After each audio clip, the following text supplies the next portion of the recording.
Welcome back, everybody. So today is the first tasting of batch 7 in 2023 for me.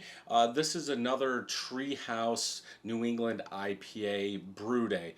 So if you haven't checked out 23-6, I would say go check that out. But what this is, I was watching a YouTube short, and it was Tree House talking about a simple, easy New England IPA recipe.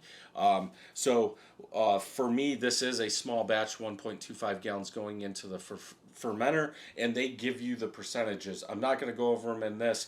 Go check out the first video, but we're using 2-row Flaked Oats and Carafoam in here. So this one, we are using Warrior at 60 minutes, and then Citra Simcoe and Vic Secret in this one. And batch 23-6 used Amarillo. So we're just switching out those two. I've got a whole bunch of them to do. I've got a whole bunch of them brewing, almost ready for bottling. I just want to see how they are. 22-ounce bottle, 2 carbonation tablets. If this is like anything like the first one, it's going to be overcarbed already. So this one was actually 1 point below post-boil gravity. So this started at 1067 and ended, I've got the bricks on here because I use a refractometer, so I do the calculation online. 8.5 bricks, so 6.87% ABV instead of 7.4. So this one started out a little bit lower. Is that a big deal to me as a home brewer? No. Now, because I've done enough of these, would I wish it would have been closer? Yes. But Beersmith wanted 6.9% ABV, and I was at 6.87, very close. Beersmith also said 56.1 IBUs. So let's go ahead and get this open and see how it is. Good hiss, good smoke. I'm guessing I don't know. So the larger pearl carbonation tablets, I just bought the Coopers. Those are 1 per. I'm gonna stop here just in case it's like the other one. It doesn't seem like it's gonna be. But the larger carbonation tablets. Okay, I'm getting some stuff in there now. It's 1 per 12 ounces. These are 22-ounce bottles, so I do use 2, so they are overcarbed just a little bit, but these are not going to sit around long enough. Could I still have a bottle bomb? Yes. I do bottle directly out of the fermenter, so I do have hop particles and stuff floating in here, some yeast, but that's okay. So this head, I would say off-white, a little orange color on this one. Could be from the Vic Secret, the oil's in there, a little bit oranger, but I will do a side-by-side video after I'm done. So I have 3 of these to try today. This is number 2. 2 fingers of head on this one. Yeah, medium hazy orange. I do have some stuff, lots of bubbles coming up, but this glass is etched. So there you go. Now, if you wanted to compare, this is batch 23.6. This is 23.7. I think you guys can kind of see the color. I can. Actually, it's very close to this one, but this one's been stirred up. You can see the other one. I might have to pour me another beer here soon. Good thing I got all these glasses laying around. This is coming up, and it's crazy. Those small pearls that I like to use more than anything, they actually didn't have them on Amazon, and my Homebrew store didn't have any. So I had to pick up the bigger ones. Yeah, look at that. That's milky. There you go. Milky orange. More on the citrus side. I'll set that one over there. We might have to smell that one too. But yeah, for the color, I think it's fine. If anything, I would like to see a little bit more haze in there.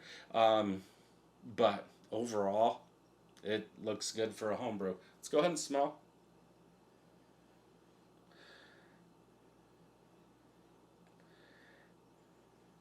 It seems like it's a brighter citrus, not as bitter, like rind bitterness. I want to smell this one now. Yeah, yeah, more,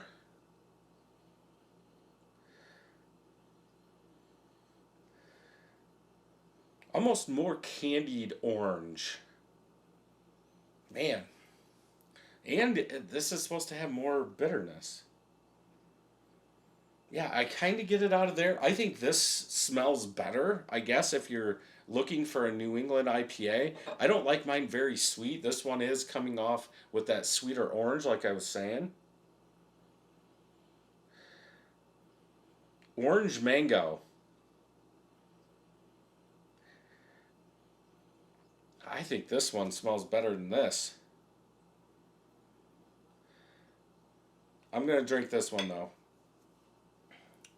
We'll take a drink of that just like I did last time too. But yeah, more sweeter orange, more sweeter, not as rind bitterness as that first one, which is kind of weird because the first one the IBUs were, I think, a little like 10% low or 10 points lower, so it was like a 43, 44. That's about all I'm getting though. Yeah, more sweetness. Let's go ahead and taste.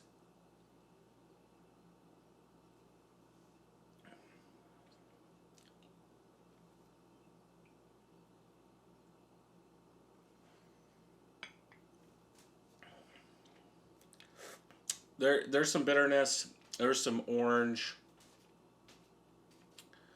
I'm not getting the sweetness. This is the second pour, I guess.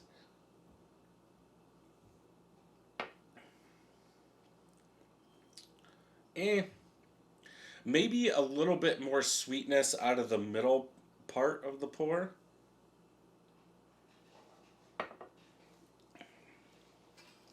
Yeah, that orange, maybe more sweet, but sweet mango. It's in the back. There's a little hop burn too, but again, we're 2 weeks from dry hop, or technically 18 days from dry hop.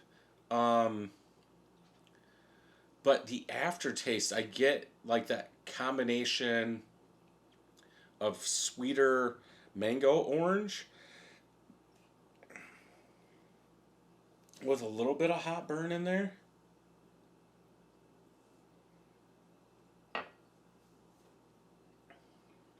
Seems smoother. Um, yeah, maybe not as carbonated as the first one, so it seems more like a New England IPA, softer on the palate, where uh, the other one was more popping on there.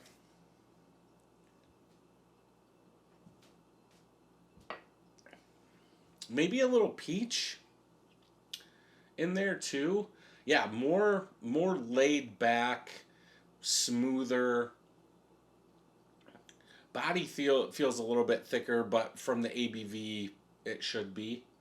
Lower ABV, more sugars in there, thicker beer. So that makes sense. Um, this is a hard one. Usually I like my IPAs a little bit more on the bitter side.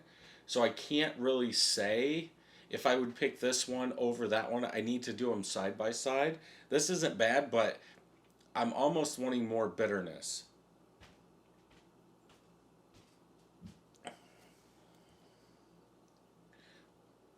Getting more peach now.